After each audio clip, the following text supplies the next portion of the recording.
আমি বিশ্বাস করি ইনশাআল্লাহ আজকে হোক কালকে হোক একদিন না একদিন ইনশাআল্লাহ ইসলাম হুকুমত দেশে হবেই হবে ইনশাআল্লাহ। আর আমি বিশ্বাস করি যদি আমি শহীদি কামনা নিয়ে বিছানায় মৃত্যুবরণ করি আমি শহীদ হব, আর শহীদের তামান্না না নিয়ে রণাঙ্গনেও যদি দুনিয়ার কোনো স্বার্থে মৃত্যুবরণ করি আমি শহীদ হব না। ইসলামী আন্দোলন বাংলাদেশ ইসলাম হুকুমত কায়েম করার জন্য যদি চেষ্টা করে, যেরকম হারাম রাদিয়াল্লাহু তাআলা শহীদ যখন করা হয়েছিল তিনি যখন বলেছিলেন ফুস্তু রাব্বিল কাবা, রব্বে কাবার কসম, আমি সফল হয়ে গেছি।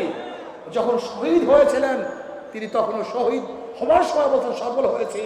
ঠিক আমি বিশ্বাস করি ইসলাম হুকুমত কায়েম করার জন্য যদি আমি দুনিয়ার থেকে বিদায় হই, আমার নিঃশ্বাসকে ত্যাগ করি এবং আমি যদি রক্ত দিয়ে শহীদ হয়ে যাই, যদি হুকুমত নাও দেখতে পারি আমি কামিয়াব হব ইনশাআল্লাহ। ইসলাম হুকুমত কায়েম করার জন্য আজকের থেকে আবার আমরা পুরো দামে সরে নেমে পড়বো, সবাইকে দাওয়াত দেব, সমস্ত মানুষকে আহ্বান করব ইসলাম হুকুমত কায়েম করে বাংলাদেশে বিপ্লব করবে ইনশাআল্লাহ।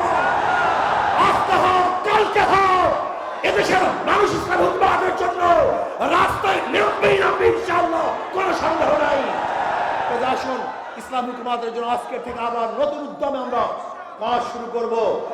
নয় সমাপ্ত কর্মমোদের অবকাশ কোথায়, বিশ্রামের আমরা হেরে যাব না, থেমে যাব না, থমকে যাব না, রাজপথে লড়াই করবে ইনশাআল্লাহ। আল্লাহ আমাকে এবং আমাদের সবাইকে রাজপথে ইসলামের জন্য ইসলাম হুকুমতের জন্য লড়াই করার তৌফিক দান করেন। আল্লাহুম্মা আমিন।